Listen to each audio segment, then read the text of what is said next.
Okay, so for the next little bit I'm going to look at ropes for forest school, what kind of rope to choose, and just a few things that we can do in terms of checking them and making sure they're fit for purpose. So very quickly, different types of rope, the way that they're made. This one here is a hawser-laid rope. It's twisted, it's got 3 strands. In this particular one, I actually prefer the ones like this with 4 strands, but this one's 3-stranded one. It's got bundles which are spun together, and then those are spun together after that. So exactly the same way that you would make string out of nettles or whatever. And this, even though it looks like it's natural, is actually made out of man-made fibres. This is a Hempex rope. It's designed to look like a sisal rope or a hemp rope, but it's not. It's actually a man-made plastic. The reason why we're using these ones quite a lot is because the hemp ropes tended to rot very quickly, and which was really difficult because obviously you want to make sure that they're strong enough to use.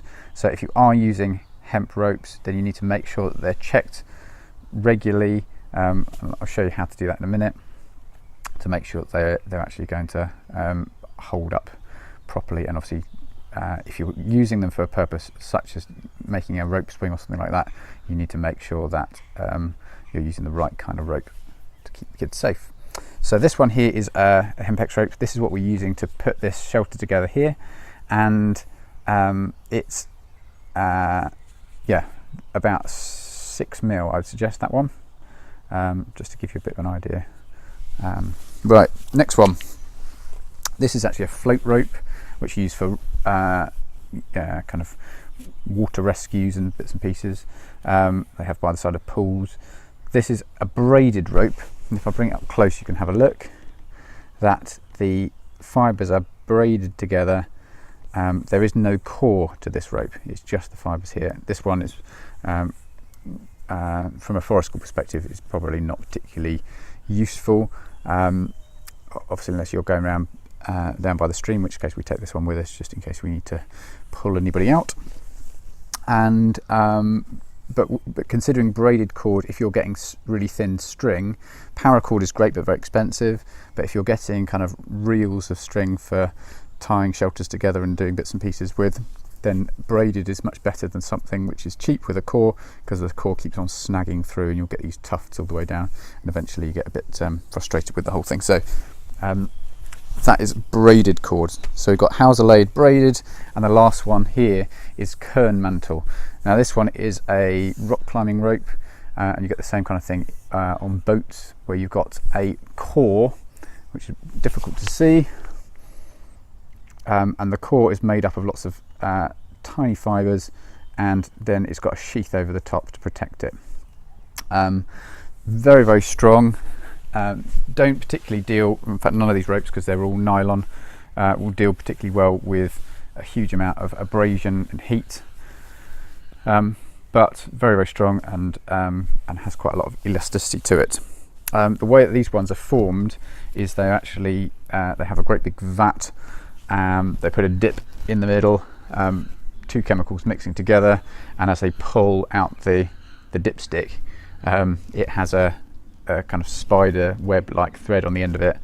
Reel that onto a spool, and obviously when the vat is empty, change the spool over. But what that means is, throughout this rope there's very few places where one fibre stops and another fibre starts. So unlike with a natural hemp rope or a sisal rope, where there's very relatively short fibres, so it's much easier for the rope to pull apart. With these ones, there's very few places in this whole rope where one fibre stops and another fibre starts, so it makes it very, very strong. Use the same material at the core of paracord, and in fact made in exactly the same way. So paracord to some degree is just very thin Kernmantle, if you want to look at it like that. And if you're making rope swings and bits and pieces in the woods, this is the kind of stuff to use. With that in mind, there are 2 different types. There is dynamic rope and there is pre-stretched or static rope. It's not actually completely static, but so there's dynamic or pre-stretched rope. And the difference between the two, dynamic, which this one is, has a certain amount of elasticity to it. Like if you've got the whole rope out and pulled on it between two people, you'd find actually it has a bit of give, whereas with a pre-stretched rope you do that and there's not very much give at all. From forest school perspective, I would say that a pre-stretched rope, if you're making rope swings and traverses and bits and pieces for kids to play on, it's probably makes more sense because you've got less bounce. Therefore, once you adjust the height and somebody sits on it, it's not going to change depending on their weight. Right, so first of all, how you store ropes. Store them dry. Make sure that you're storing them in a place where they're not likely to come into contact with anything sharp, so you don't want to leave them next to your knife box with it open, where they could get damaged there. You don't want to leave them where there's animals about that are going to start chewing through things, mice or pets, and you also need to make sure they're protected from anything like any chemicals or particularly kind of acid. Battery acid is a common one which causes problems. People leave them in the back of their car. There's an old car battery in there, or they've got torches with batteries that have gone way over their best and start leaking onto your rope, and that then is going to be nigh impossible to see the damage, but the damage is nevertheless there, and that's when you get real problems occur. So make sure that you're storing them really well. Look after your ropes well. When it comes to cleaning them, you want to you don't want to use a whole load of dodgy chemicals. People will be laughing at me because I managed to use Dettol on some ropes in the past, and you don't want to be doing that. You want to use regular soap. Is totally fine. Soap flakes. People sometimes will put them in a pillowcase and stick them in the washing machine. That might be a good idea or not, depending on what other things you're putting into your washing machine. But just regular soap, or if in doubt, just water, and you can scrub at it with a brush to try and get as much of the dirt off as possible. What you want to avoid is dirt getting inside the fibres, tiny little sharp bits of dirt which are going to start to gnaw away at the fibres and gradually damage your rope over time. So yeah, keep them well washed, dry them out. Good way, incidentally, when you're drying them is just you can double this up actually if you want to, and you do what's called daisy chain, where let's say we found the middle there, we make ourselves a loop, we reach through the loop and grab a loop,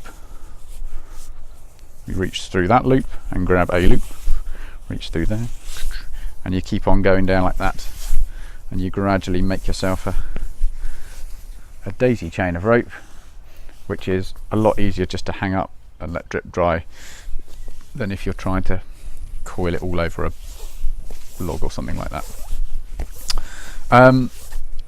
If you're storing them for a long time, rather than storing them coiled, you can just feed them into a bag. So an old stuff sack for a sleeping bag's a good one, or a dry rucksack, or a pillowcase or something like that, and you can just literally feed them in like this, and that way the fibres in the rope, they're not going to be taking on some kind of coiled pattern, so when you start taking them out, they're all got these strange twists and kinks in it. So this one here, if I was going to make a rope swing, I would want to make sure that the rope is really strong. I would want to make sure that it's going to be thick enough and the right quality to be able to use. If in doubt, I'm not going to use it because I don't want to be in a position where we've got children hanging from something and then it breaks and then you've got problems. So making sure you're using the right knots, the right kit to do it. This is a Kernmantle rope, and this is 10 to 13 mil thick. This isn't 10 to 13 mil thick. I would use 10 to 13 mil thick, and making sure that it's checked well. So the way we're going to check it is we're going to start at one end, and to start off with, we're using our our hands to feel the rope. So that's going to be my primary method of checking it, and then I'm going to be looking at it at the same time just to see if there's any discoloration, any problems as I go along. So bit by bit I'm going through, I'm feeling with this hand, and what am I feeling for? I'm feeling for bumps, lumps, any sudden shiny patches or bits which where maybe if you get a lot of friction with these, you get a kind of burnt, very scratchy patch of rope. So I'm feeling for that all the way through, and literally start at one end and go all the way through. If I do come across an area that I'm not particularly happy with, what I'm going to do, so if I said here I've got this bit I'm not entirely sure, I'm going to put it in a little horseshoe like this and just run it through and just check that the rope's acting naturally all the way through. I'll show an example in a second when that's not the case. So keep on going through, checking, visual check, feeling with your hands all the way to the end of the rope. If you're not sure, you can do it a few times, but I would advise you do that every time you put your rope away at the end of the day, every time you get your rope out, just to make sure that that is going to be safe to use. Now, if you've got a natural fibered rope, then the other thing you want to do as you're doing that is be pulling on it and just looking at the way the fibers are behaving. Typically, yeah, I would make sure if I was going to make a rope swing, I would do it out of a decent rock climbing rope that I know is strong enough and going to be able to handle it. I wouldn't start using anything which is made of that kind of blue polypropylene cheap cord. It's a bit of a recipe for disaster if you're starting with that. So here's a bit of rope I've actually had to cut out because there are problems, and you can see as I'm feeding it through there's some tufts in there where the rope has been damaged, and so that's very quick to pick up with your hands. Even if you were you know, just do it really quickly, you could easily feel that there's a problem there, and then you go through, check it,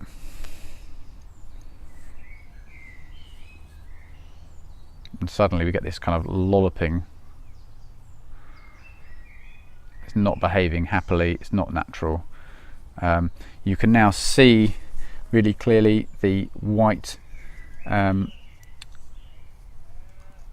Dyneema inside, and that's obviously been exposed. The reason why this was there is, if I remember rightly, I think there was a knot, and that was on the edge of the knot, and it had been rubbed against a tree, and it damaged the rope. So we then cut that out off the end of the rope. Thankfully that was in the end of the rope. However, I've just been checking the same rope, and that's also got a problem right in the middle, which is not helpful. So so this one I've actually just checked and found that there's a bit of a problem in the middle. It's not major, but it's enough for me to think actually I need to turn that into 2 ropes. So that's how to check your ropes, what kind of ropes to choose, and how to store them. If you've got any other questions or things you want to ask, then obviously put them in the question tab below, and I'll see if I can get back or make another video up with any information that you need. If you've got any ideas on videos that you'd like to see, then let me know and we can try and piece them together. Yeah, thanks for viewing.